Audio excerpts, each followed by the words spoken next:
Hello everybody, welcome into the kitchen on this beautiful bright Christmas morning. See that? I hope you see that as it filters back to me. Today I'm going to show you how to make one of my favorite holiday treats. These are Grammy Crawshaw's Tidbit squares. My sister ended up making these for a good many years, so I'll be honest, this is the first time I've had to make them myself. But with any luck, they should turn out pretty good anyway. There's only 3 ingredients that go into these. It's really one of those beautifully keep it simple, stupid kind of recipes, and they are ridiculously tasty and sweet. So let's get started. A quick look at the recipe card in case I forget to put it in the description down below. Super easy though. 25-30 minutes in the oven, 325, greased 8-inch square pan. Oh, I can do that. So the recipe calls for 3/4 of a cup of chocolate chips. I'm going mostly milk chocolate with a little bit of butterscotch in there because, you know, family recipe or no, I never follow the guideline. It's just a guideline. It's not like it's law or anything.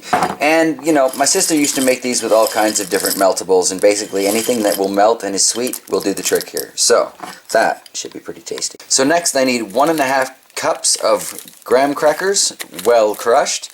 The recipe says that's 24 crackers, but I don't know if that's like 24 full crackers or 24 of these quarter crackers or what, so I'm just going to have to crush them and measure them. So I'm going to start with the assumption it's 24 of these little crackers, meaning I've got 4 here, but crush them up and measure them anyway. So here we have 6 full-size crackers, all crushed up, aka 24 of the little mini crackers. That's 3/4 of a cup. I need 2 of those. Well, we'll see.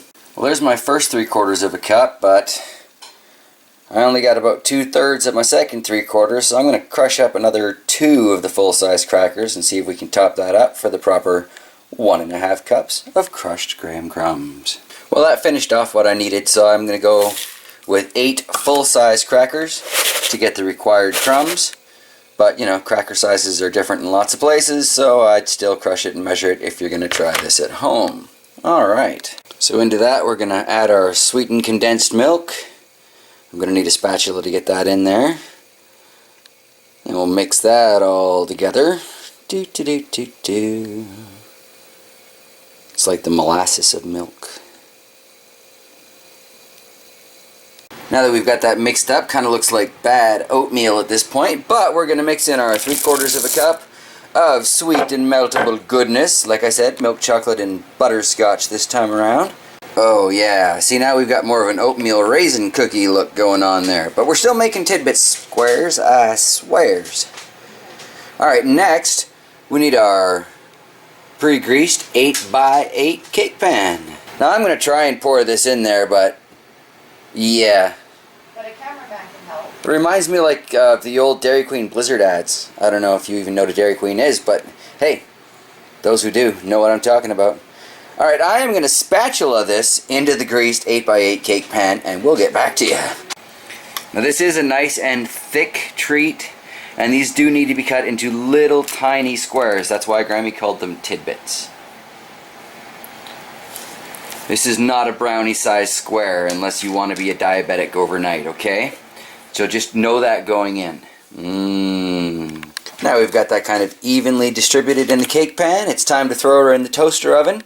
Like I said, preheat it to 325, and this is going in there for 25 to 30 minutes. Alright, we'll check back on this, like I said, in about half an hour. So here we have the Tidbit squares at about 25 minutes. They're still a little on the liquidy side, so I'm going to go for the 30-minute mark. We'll check back in 5 minutes. Alright, so it's been another 5 minutes, and we are just going to pull these out and give them a test with the toothpick. Let's see what we've got going on here. That looks pretty clean to me. Alright, let this sit and continue cooking for a few minutes on the counter. And then once it's cool, we can cut this up and give it a taste. Alright, so this is cooled for about half an hour, maybe closer to 45 minutes. You never know when you're on the phone. Christmas does that. I'm going to cut this up and let's see how she tastes. Well, that's fun. After letting it cool for about half an hour, I can tell in the middle as I cut it that this probably should have cooked just a little bit longer. So I'm going to take this corner piece and throw the rest of this back in the oven. Alright, so these have had another 15 minutes or so in the toaster oven. And now, when they cool, they should be done. Mwah, ah, ah. Today I learned bake on the bottom rack of the toaster oven. Alright, so, as I drool on my camera. Alright, so I have come to the conclusion that my sister and grandmother withheld information in order to be able to be the ones who made these the best. So I'm going to have to figure a few things out. Open to any suggestions you've got. The bottoms of these always stayed together when they made them, and they're falling apart when I made them. So, hook me up with your thoughts in the comments below, and I'm still going to eat one of these anyway, as you can tell from the large missing Tetris-looking shape there. But we'll get to that in a second when Shocks is finished. So I'm just going to dig one of these pieces out. Like I said, the bottom, this is not how it was supposed to be. The whole thing should be just like that, but my bottoms are like that. So I'm kind of thinking maybe if I cooked it on the bottom shelf of the toaster oven the whole way through, I wouldn't have this issue. But I don't know. And I know some of you bake, so let me know what you've got for me. But you know what? They're delicious still, even if it is just the tops. It's like the top of the muffin to you. Gotta go.